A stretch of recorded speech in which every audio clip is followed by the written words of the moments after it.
me. This project was completed as a gift from me to you. I want to also thank you for the opportunity to produce the project.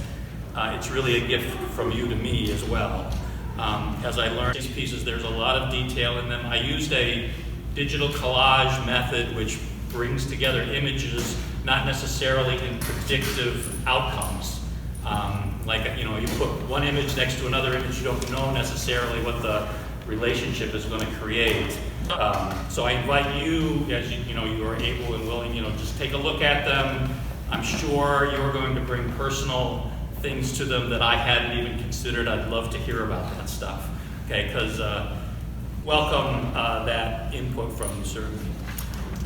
This thing all kind of started, Ross kind of informed me, it was actually a year ago when I had the idea and I got it approved, and Bill kind of said, go ahead and run with it a little bit.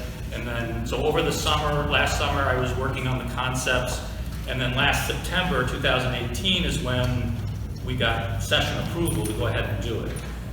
Well, what kind of things could we do to just decorate these pillars with colorful banners or something? And Ross Taylor did the framing. John Conklin, I don't know if John's here, he helped me set them up on Saturday.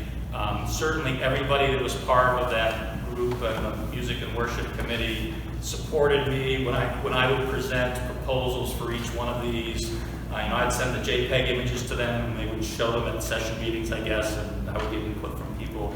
There were a few corrections along the way to solve some problems, but generally speaking, I was given freedom to be just as expressive as I wanted to be. And again, that's just something every artist in this world is grateful for. You get an opportunity to do that. It's like, what kinds of things happen in the church happen as we exit the church, happen out in the real world. So the stained glass window effect that I got, I think worked really well for that, kind of the transition, what's inside, what's outside, and what's transitional through the transparency. So you'll see that in all the windows. There's some kind of wrestling of what's outside of the window, what's inside of the window in terms of the illusion. So using the topics that were given to me and that I was also considering, I designed 10 images of the stained glass windows. Or actually, I did pen and ink drawings of the sketches, scanned the pen and ink sketches, uploaded that into the Photoshop program on the computer, and then the rest of it was all digital. I would use my Wacom tablet for more line drawing. I would use all of the Photoshop features for putting color into the images and processing the color. The layout of them, if you look closely at them, they are laid out in a diagonal grid system, which is based on the other, our existing stained glass windows. So again, and credit to Ross for the framing of them. I designed the shape of the frame, so the Gothic top and the rest of it being rectangular. But he, chose the wood, chose the color, the stain, and got them, I think, to match pretty well. So they look like they belong here, that they weren't contrasting things. Okay, so that was that. When they are lit well, and John and I experienced this yesterday, the light comes in through that back window, and for instance, those last 3 windows were just really sharp and very colorful. So it kind of depends on where the natural light is. So it's what is called a Landau printing method, where color material is put onto archival white paper, and then it's fused to the paper with heat. And then I had each one of them laminated underneath a piece of 1/8-inch ultraviolet resistant plexiglass. So these are here for a long time. Maybe you see the women at the piano, and maybe you see the gender. Okay, so the age, there's an older woman, middle-aged woman, young child. There's also the diversity of different skin colors. The instruments, you certainly see the piano, but some things you might miss are the conch shells, the kind of the more African drumming. Okay, so there's this idea of having music through history, not just instruments that we would have now, also instruments from different cultures, not just, I guess, like a philharmonic. Yes, I think there's a lot of people. There's a lot of people outside, there's people inside, people of different ages, different genders. It's really about as much diversity and people think one person asked specifically for something about family. So that was the one where I focused on this that I did, okay? Because when I was doing this, and I'll point them out at some of the others, but I realized along the way that there was just this huge range in execution that, you know, in some of them I was very graphic. Certainly the Lord's Prayer is the words and some images. The one on love, which I included faith, hope, and love, okay? So the three from, what's that, Corinthians somewhere, I guess. Images in here are the mustard seed and its stages of growth, its flowers, its branches, the sparrow, eye on the sparrow, commentary in here that for me is personal, but what I try to do is kind of reverse it, even though it seems like there's a loss of fewer and fewer hands or people involved as you go from top to bottom. So this is just standing of a poor, undeveloped nation that is struggling to be a part of the discourse of this world, and so that does come into some of these. That's a personal part of it, but hopefully it still kind of expands it for everybody. So if you look at the images closely, you have, in this case, I kept the black and white imagery as more of the negative things that are happening, and the abuses of children, the things that we do that we shouldn't be doing to children. But you do have images of Madame Curie. You have images of probably a male figure holding a female figure down, of grief, of abuse. You also have images of women bearing burdens, women bearing children. The one on creation, and where I included most things I could quickly come up with. Well, not quickly, I mean, most of these took maybe, a month to develop, so each one probably has a 4-week period, with attention on and off of it with other things that I'm doing.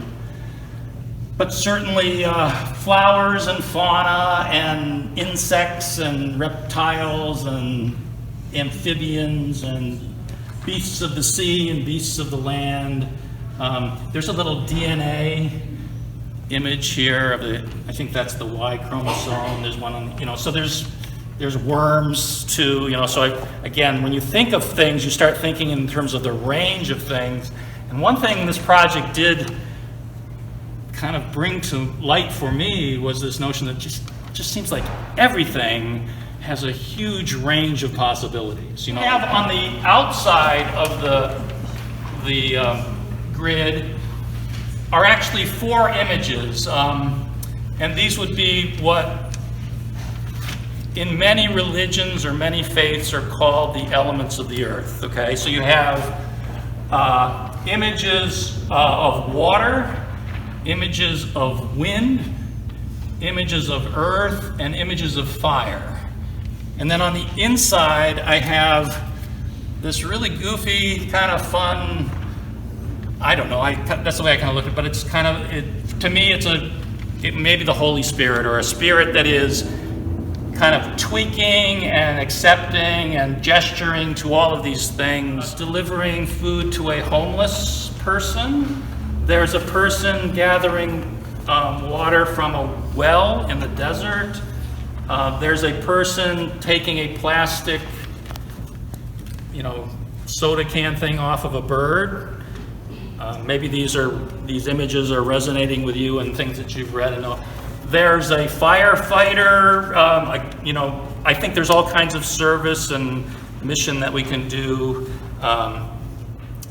So yeah, that's a possibility. There's a raft of refugees. There is somebody helping the raft of refugees. Somebody sewing a quilt. I know we do the ugly quilts, so that's in there.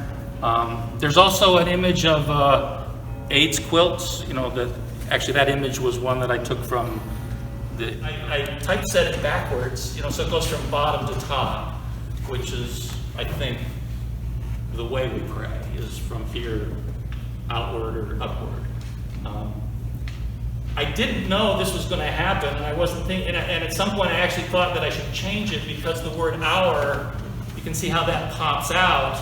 And I struggle with, well, no, maybe I want there to be some other emphasis, but again, I kind of went with the organic nature of the piece and let that, so I'm going to let you all wrestle with that.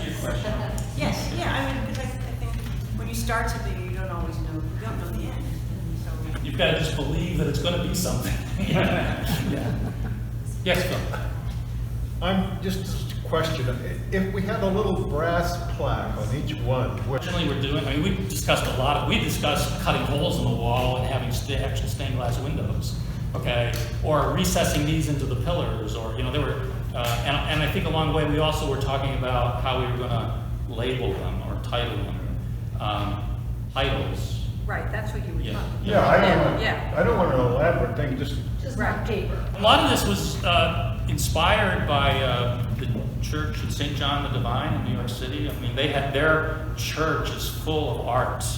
The stained glass windows speak of many things, of labor and employment, and there's a lot of imagery there. And so I think bringing that kind of spirit into our church is There was really a goal cool. for the community. I was working with magazines and newspapers, so I was always working with editors and reporters. somebody else's idea. Somebody else's ideas, and I think what really made my career fun was when I would show someone the art for their story, and they would go back and rewrite their story because they hadn't thought of the things that they saw when they saw it as an image. Yeah. And again, that's what I would like. Without having a headline and a story with it, I think there are really deep stories in all of these. I just don't know. I didn't want to get in a situation where I was putting something up there that we knew would be acceptable, So I refrained from nudity, things like that.